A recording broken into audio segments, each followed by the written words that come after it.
वालेकुम। अच्छा दोस्तों, ये मेरे पास कुछ इलेक्ट्रोड्स पड़े हैं। मैं आपको इनके बारे में तफसील से बताता हूँ कि कौन सा इलेक्ट्रोड किस मकसद के लिए होता है। क्योंकि आप जब कभी दुकान पर जाते होंगे, आपके सामने काफ़ी सारे इलेक्ट्रोड पड़े होते होंगे। जैसे मैं आपको दिखा देता हूँ इधर कि हमारे पास बहुत बड़ा स्टॉक पड़ा होता है इलेक्ट्रोड्स का। ये देखें, ये सारे इलेक्ट्रोड्स पड़े हैं। और इनमें भी मतलब जब हमें कहा जाता है कि इस चीज़ की वेल्डिंग हमने करनी है, जैसे आपको मैं ये दिखा देता हूँ, अंदर भी काफ़ी पड़े हैं, उधर भी काफ़ी पड़े हैं। तो इनकी एक नंबरिंग होती है जिसके बारे में मैं आपको थोड़ा सा बता देता हूँ कि किस मकसद के लिए नंबरिंग होती है और किस मकसद के लिए हम इस्तेमाल कर रहे हैं, तो हमें उसका क्या रिज़ल्ट मिलेगा।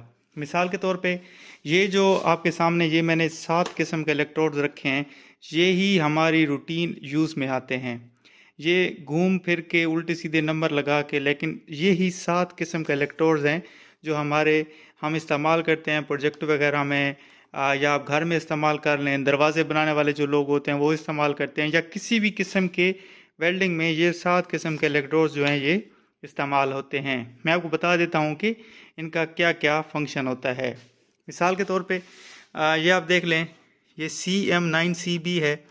उसके बाद आ जाएं, ये NC36L है, ये NC38L है, ये NC37L है, ये 309L है, और ये जो है ये आपको नज़र आ रहा होगा E6013, और ये जो है E7018।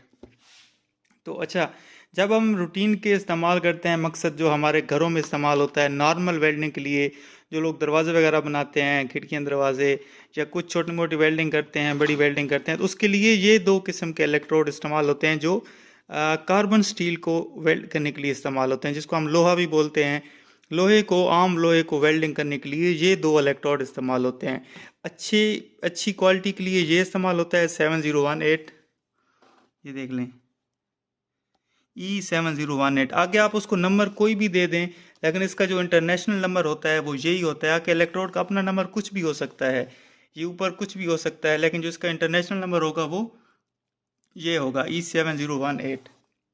तो ये भी कार्बन स्टील के लिए होता है, जिसको लोहा बोलते हैं, लोहे की वेल्डिंग के लिए होता है, लेकिन ये अच्छी क्वालिटी के रिजल्ट के लिए होता है। ठीक हो गया, अच्छे रिजल्ट के लिए होता है। उसके बाद ये 6013 होता है,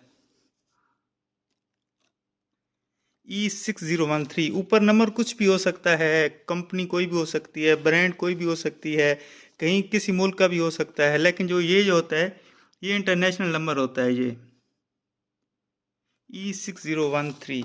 तो ये जो होता है ये भी कार्बन स्टील के लिए होता है, लोहा वेल्डिंग के लिए होता है, खिड़कियां दरवाजे बनाने के लिए होता है। इसमें आगे कुछ भी नंबर हो सकते हैं, 2.6 हो सकता है। इसमें इलेक्ट्रोड में 3-4 किस्म के जो नॉर्मल इस्तेमाल होते हैं ये होते हैं, ये जो नॉर्मल रूटीन के इस्तेमाल होता है।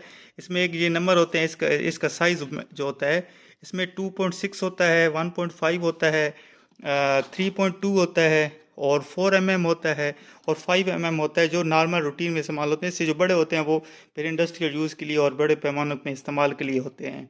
अच्छा, ये 2 हो गए कार्बन स्टील के लिए, जैसे मैंने आपको बताया आम लोहा वेल्डिंग करने के लिए ये 2 इस्तेमाल हो गए।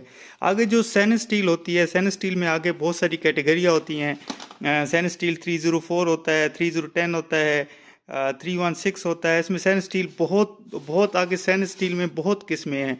तो ये जितनी भी रॉड हैं, ये सैनिस स्टील की थिकनेस को देख के, उसकी शेप को देख के, मिसाल के तौर पे अगर प्लेट है उसको कौन से इलेक्ट्रोड से वेल्ड करना है, जो अगर एल्बो बनी हुई है, अगर मिसाल के तौर पे पाइप है, ट्यूब है, तो उस चीज़ को मद्देनज़र रखते हुए ये इलेक्ट्रोड इस्तेमाल होते हैं। ये सारे सैनिस स्टील के लिए हैं। ये जितने भी इलेक्ट्रोड पड़े हैं ये सारे सैनिस स्टील के लिए हैं। E9016, ये 3036, इसका 306 नंबर होता है, एक्चुअली 316 नंबर होता है। और ये देख लें 347, और ये जो है ये 308, ये जो होता है ये 309L। तो ये जितनी भी हैं, ये जितनी भी कैटेगरियाँ पड़ी हैं, ये सारे स्टेनलेस स्टील के लिए हैं। स्टेनलेस स्टील जो प्योर स्टील होती है ये उसको वेल्डिंग करने के लिए होता है। आप आम लोहे को भी वेल्ड कर सकते हैं, लेकिन उसका जो रिज़ल्ट होता है वो स्टेनलेस स्टील पर भी बेहतरीन मिलता है। तो ये जितने भी हैं ये स्टेनलेस स्टील के लिए होते हैं।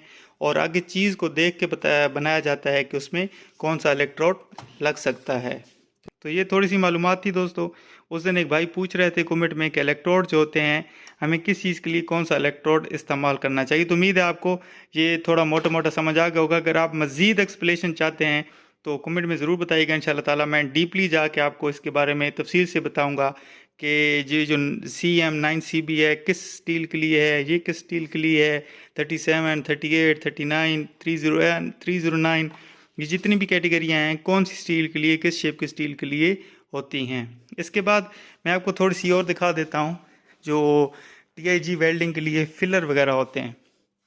ये इलेक्ट्रोड पड़े हैं सारे।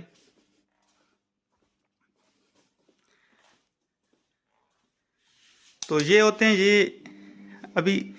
ये होते हैं इलेक्ट्रोड फिलर होते हैं जो TIG वेल्डिंग के लिए इस्तेमाल होते हैं। तो दोस्त TIG वेल्डिंग करते हैं उनको पता होगा। ये 1 मीटर की लेंथ होती है। तो इसमें भी मुख्तलिफ कैटेगरियाँ होती हैं। इंशाल्लाह इस पर भी मैं तफसील से वीडियो बनाऊंगा। इसमें एलुमिनियम होता है, अलॉय वेल्डिंग होती है, अलॉय जो स्टील होती है उसके लिए होता है, कार्बन स्टील के लिए होता है, स्टेनलेस स्टील के लिए होता है। इसमें भी आगे मुख्तलिफ कैटेगरियाँ होती हैं। इंशाल्लाह ताला फिर किसी वीडियो में आपको बताएंगे। तो बहुत शुक्रिया, थैंक यू वेरी मच।